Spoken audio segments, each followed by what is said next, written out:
Man, the TikTok algorithm did not like Emma's video, huh? And during Women's History Month, too? Vile. Y'all go give Em some love, she deserves it. I'll still be here with Mill when you're done. When everyone's back, here is the obligatory spoiler warning for all 6 books in Miss Peregrine's Home for Peculiar Children, especially for the Conference of the Birds today. Seriously, we're touching on probably the biggest spoiler for Hugh and Fiona's arc that I could possibly give you. If you want to enjoy their arc naturally, do not watch this video. With that being said, welcome back to the series where a college student without a job makes use of the time he doesn't have to complain about his favorite thing in the world, Millard Nullings edition. Millard starts off as the resident walking encyclopedia, the kid who knows everything Jacob and the reader need to know and will tell everyone in the room about it whether or not they asked. He does keep this throughout the series, it's just that as we go, Jacob learns things on his own and needs it less, but I did appreciate it while it was prevalent in the first 2 books. He loves cartography, which goes with Jacob's initial and quickly forgotten love of exploring, which is a really cute detail and I wish they'd talked about it more. Millard is very logical and a realist above anything else for the first half of the series, and in the second half, well, I'll get to that in a second. Overall though, he's definitely in my top 5 because like Jacob, Millard Nullings has my brain. He's incredibly smart and is fully aware of this, and it absolutely comes to his detriment at times when emotions are needed over logic. He's canonically stated to be bad at feelings multiple times. To my knowledge, he's also the only one of the Peculiars to express a dislike for his peculiarity, bringing up an interesting point about his powers and how while they are useful, being invisible has its glaring disadvantages. Despite the running joke of Millard being told to, he cannot wear clothes unless he's around peculiar company, and there's even a point in Hollow City where Jacob decides to ruin a perfectly good moment to be a complete and total dick about Millard not being able to get into a quote-unquote normal relationship because he's invisible. Later on, he falls for a blind girl named Lily, and I should state that I am not disabled and do not know the implications of that, but their dynamic while she's around is genuinely really sweet, and I wish she'd been in more books than just A Map of Days. In The Desolations of Devil's Acre, he even asks Miss Peregrine to send someone to protect her, fearing that being Nora's best friend would put her in danger from Colin Murnau, which I thought was really cute.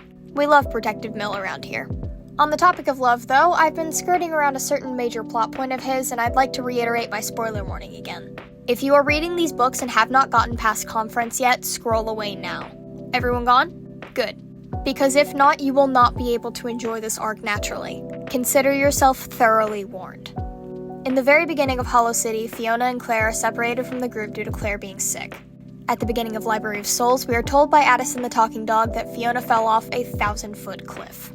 Being a book focused on Jacob and Emma rescuing the entire rest of the group with only Addison and a few new characters helping them, we don't learn of Hugh's full reaction to it until A Map of Days, and to say he's completely and totally crushed would be a massive understatement. Millard, on the other hand, has approximately 0 patience for this and voices his complaints about it multiple times. I'll be the first to tell you how pissed off I am at the rest of the Peculiars for how they treat Hugh throughout this entire arc and lose hope for Fiona so quickly, but I'm the most angry at Millard about it.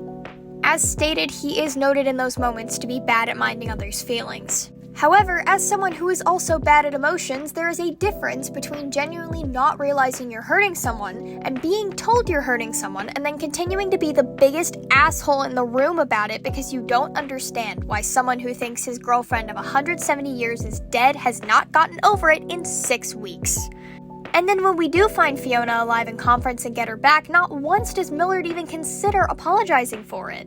Not once does he seem even a little bit sorry for the fact that Hugh stormed out of the room crying multiple times, and his reaction to that was to continue to rant about how ridiculous he was being and how he needs to get over it already.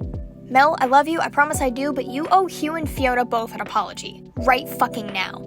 The fact that that never happened genuinely pisses me off to the point that I'm sincerely hoping it just happened while Jacob wasn't around so they could still live together peacefully. When I bought and read The Tales of the Peculiar and Millard was mentioned as a former ward of Miss Peregrine, I forgot that it was written after Library of Souls, and it was probably because they didn't live in the loop anymore and got genuinely worried that Millard left the loop after the series ended. Because after all that, I'd believe you if you told me he did. I'd believe you if you told me Hugh and Fiona did instead. Because where they stand canonically, I don't see a reason for them to ever speak to each other again.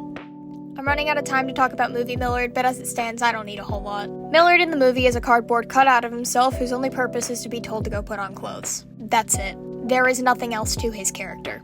Cameron James King did great as him, and seeing Tiny Millard was cute, but genuinely there's barely anything I can say about him other than how disappointed I was that they completely gutted this character.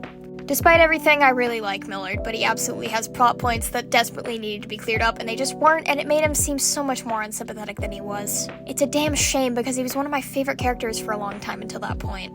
I'll be back next time with our resident underrated mom friend. Bye!